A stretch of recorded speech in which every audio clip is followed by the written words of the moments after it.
హాయర్స్ welcome to our channel. 'Pushpa' మూవీకి సంబంధించిన ఒక కీలక అంశం సోషల్ మీడియాలో వైరల్ అవుతుంది. అదేంటంటే 'పుష్ప 2' మూవీని లీక్ చేయడానికి ప్రయత్నాలు జరుగుతున్నాయని ఒక ఆడియో అయితే వైరల్ అవుతుంది. అయితే ఆ ఆడియోలో అది మెగా ఫ్యాన్స్‌ది అని చెప్పేసి కూడా కొంతమంది చెప్పడం చూస్తున్నాం. సో, ఇప్పుడు ఒక మెగా ఫ్యాన్స్‌కి, అల్లు అర్జున్ గారి ఫ్యాన్స్‌కి అయితే వార్ స్టార్ట్ అయిపోయింది. మరి నిజంగా 'పుష్ప 2' మూవీ లీక్ చేయడానికి ప్రయత్నాలు జరుగుతున్నాయా? అది మెగా ఫ్యామిలీ చేస్తుందా? అంటే మెగా ఫ్యాన్సే చేస్తున్నారా?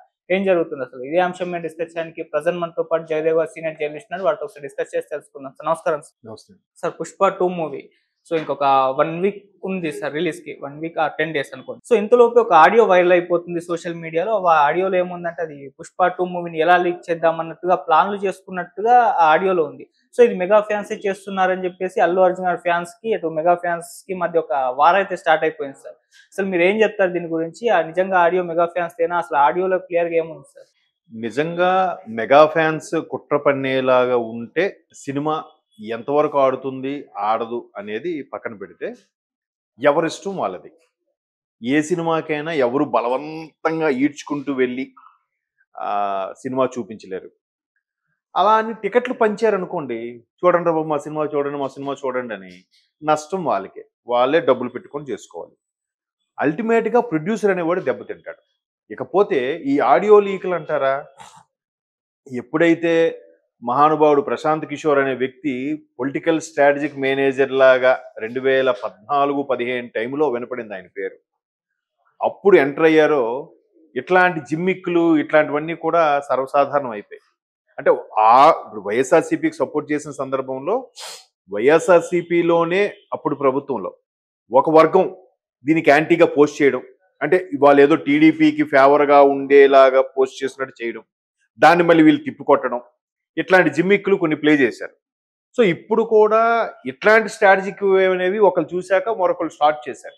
ఇప్పుడు సోషల్ మీడియా వేదికగా జరుగుతున్న ఈ సోకాల్డ్ వార్, కోల్డ్ వార్ ఏదైతే ఉందో మెగా ఫ్యాన్స్కి, అల్లు ఆర్మీకి మధ్యలో జరుగుతున్న ఈ రభస నిజంగా మెగా ఫ్యాన్సే చేశారా?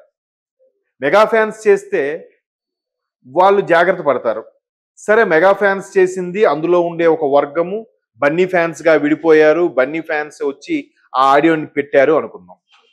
లేదు, బన్నీ ఫ్యాన్స్ ఇంకాస్త ముందుకి ఆలోచించి ఏం పీకలేరు అని చెన్నై ఈవెంట్లో ప్లకార్డులు పట్టుకొని ప్రదర్శించారుగా. ఏం పీకేలేరు, పీకే అనే పేరు బాగా ప్రొజెక్ట్ అయ్యేలాగా. సో అక్కడ చెన్నైలో బాగా అల్లరి చేసి తెలుగులో మాట్లాడండి అని చెప్పేవాళ్ళు ఎక్కడి నుంచి తరలించిన వాళ్ళే అనే కూడా ఒక రూమర్ ఉంది.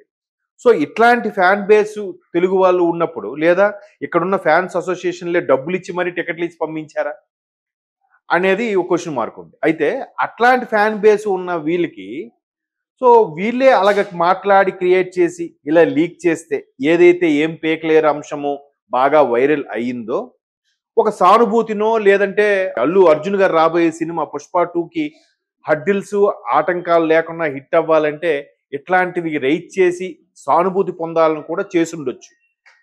మనకు తెలియదు ఆ ఆడియో ఎవరు పెట్టారో తెలియదు, ఏ ఐపీ అడ్రస్ నుంచి పెట్టబడిందో తెలియదు, ఏ ఫ్యాన్ బేస్ నుంచి పెట్టారో తెలియదు, వాళ్ళలో ఒక వర్గం పెట్టిందో తెలియదు. పోనీ వాళ్ళు ఏమైనా ఫెమిలియర్ వాయిసా ఫ్యాన్స్? లేదురా వీళ్ళు ఆ ఫ్యాన్స్ కాదు అని చెప్పడానికి, లేదు వీళ్ళే యాక్ట్ చేశారని చెప్పడానికి. అదే ఫెమిలియర్ వాయిస్ అనుకోండి, ఇప్పుడు మొన్న పోసాని కృష్ణమురళి గారు వాయిస్ ఏదో పెట్టారు. పోసాని కృష్ణమురళి గారు వాయిస్ అంటే ఫెమిలియర్ కాబట్టి తెలుస్తుంది. లేదా బండ్ల గణేష్ గారు వాయిస్ పెట్టారు ఒకసారి, త్రివిక్రమ్ గారు ఫంక్షన్కి ఏదో ఈయన వద్దాం అనుకుంటే రానివ్వలేదు అన్నట్టుగా ఆయన ఏదో పవన్ కళ్యాణ్ ఫ్యాన్ చేశారన్నట్టు పెట్టారు.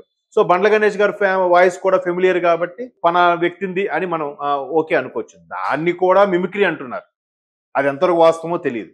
సో అలాంటప్పుడు ఖచ్చితంగా మెగా ఫ్యాన్సే ఈ విధంగా ప్లాన్ చేస్తున్నారని బన్నీ గారి ఫ్యాన్స్ ఎలా చెప్పగలుగుతున్నారు? లేదా ఇలా క్రియేట్ చేసి సినిమా మీద సానుభూతి పెంచడానికి, అరే మెగా ఫ్యామిలీ ఎంత ఒకవైపు అయిపోయింది, బన్నీ ఒక్కరు ఒకవైపు అయిపోయారు, ఇది అన్యాయరా బాబు, ఇలా తొక్కేస్తున్నారా అని వాడ కూడా ఉంటారుగా. ప్రపంచంలో ఏ ఒక్క స్టేట్మెంట్ కానీ ఏ ఒక్క అభిప్రాయం కూడా కరెక్ట్ కాదు, అది ఒక వెర్షన్ మాత్రమే. ఇప్పుడు బన్నీ ఫ్యాన్స్ మేబీ ఆ సినిమా మీద హైప్ కోసమో, సినిమా బజ్ కోసమో, సినిమా మీద మెగా ఫ్యామిలీలో కూడా ఒక రకమైన సానుభూతి ఏర్పడడానికి బన్నీ ఫ్యాన్స్ క్రియేట్ చేసింది కూడా అయ్యుండొచ్చుగా. లేదు నిజంగా మెగా ఫ్యాన్సే, లేదు మొన్న ఏం పేకలర్ అన్నట్టు పెట్టారు, ఇది మరీ టూ మచ్గా ఉంది, ఖచ్చితంగా ఏదో చేద్దాంరా అని మాట్లాడుకున్నప్పుడు ఎవడో ఒక రికార్డ్ చేశారు పెట్టును అయిండొచ్చుగా. లేదు, ఇద్దరు ఫ్యాన్స్ కి వారు జరుగుతున్నప్పుడు, అంటే బన్నీ గారి ఫ్యాన్స్ కి అక్కడ మెగా ఫ్యామిలీలో లేదా పవన్ కళ్యాణ్ గారి ఫ్యాన్ కి మధ్యలో ఫోన్లో వారు జరుగుతున్నప్పుడు దాన్ని వీళ్ళు ఈ విధంగా మార్చి క్రియేట్ చేసి పెట్టారా? సరే, ఇవన్నీ కాదండి. ఇవాళ రేపు పుష్పకు సంబంధించిన మేనియా నడుస్తుంది. పుష్పకు సంబంధించిన బజ్ అయితే సోషల్ మీడియాలో ఉంది. సో దీన్ని క్యాష్ చేసుకోవాలంటే ఎలా అని చెప్పి సోషల్ మీడియా వాడు ఈ రెండు పార్టీలకి, ఐ మీన్ ఈ రెండు ఫ్యాన్ బేస్ కి సంబంధం లేని మూడో వ్యక్తి ఎవడో పెట్టాడేమో, వాళ్ళ ఫ్రెండ్తో ఇలా మాట్లాడించి ఇలా పెడితే ఖచ్చితంగా మనకి వ్యూస్ షేర్స్ వస్తారా అని చెప్పి. దెర్ ఈజ్ ఎ ఛాన్స్ కదా. ఇట్లాంటివి మనము నమ్మలేము, ఇది నిర్ధారించలేము. ఎందుకంటే మెగా ఫ్యాన్స్ ఎందుకు చేస్తారు? మెగా ఫ్యాన్స్ అప్పుడెప్పుడో మాట్లాడారు. ఎప్పుడు? నంద్యాల వెళ్ళినప్పుడు ఆ తర్వాత జరిగిన వారిలో ఒక వారం రోజులు నడిచింది అంతే. ఆ తర్వాత మెగా ఫ్యాన్స్ అంటే నథింగ్ బట్ రామ్ చరణ్ గారి ఫ్యాన్స్ కానీ, వరుణ్ తేజ్ గారి ఫ్యాన్స్ కానీ, చిరంజీవి గారి ఫ్యాన్స్ కానీ, ఎస్పెషల్లీ మెగా ఫ్యాన్ బేస్ అంటే పవన్ కళ్యాణ్ ఫ్యాన్ బేసే. చిరంజీవి గారు fan base, megastar family okay, కానీ ఎక్కువగా అందరూ ఇష్టపడేది చిరంజీవి గారిని ఒక ఇన్స్పిరేషన్గా తీసుకుంటారు. నెక్స్ట్ వచ్చేసరికి ఇంకా పవన్ కళ్యాణ్ మించిన ఫ్యాన్ బేస్ ఏముంది?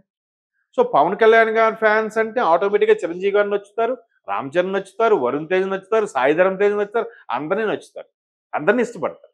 సో అట్లాగా ఒక ఫ్యాన్ బేస్ క్రియేట్ అయిపోయింది. కాబట్టి ఈ రెండు పార్టీలకి సంబంధించిన లేనివాడు ఎవడైనా ఒకడు రే ఇది ఎట్లా అయింటుందిరా, మనం చేస్తే మనకు వ్యూస్ వస్తారని చెప్పి ఎవడైనా చేసి ఉండొచ్చు. సో ఈ ఫ్యాన్ బేస్ ఎవరు కూడా మళ్ళీ మాట్లాడలేదు, మళ్ళీ సినిమా ఆడనివ్వమని కానీ లేదా అల్లు అర్జున్కి సంబంధించి ఇలా ఉన్నదని కానీ ఎక్కడ మాట్లాడలేదు. పర్టికులర్గా మేము మెగాస్టార్ ఫ్యామిలీ గురించి మాట్లాడుతున్నామని.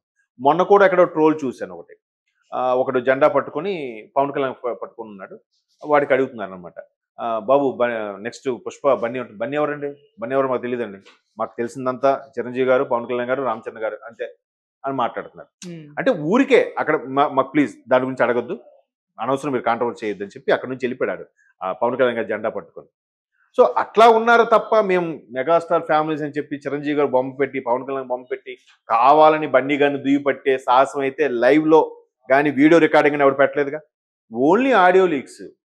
ఈ టెక్నిక్స్ అన్నీ కూడా ఇవాళ రేపు సోషల్ మీడియా వేదికగా క్యాష్ చేసుకోవడానికి చేసినవే తప్ప ఎవరి ప్రమేయము లేదు అనేది నా అభిప్రాయం, నా ప్రగాఢ విశ్వాసం కూడా అదే.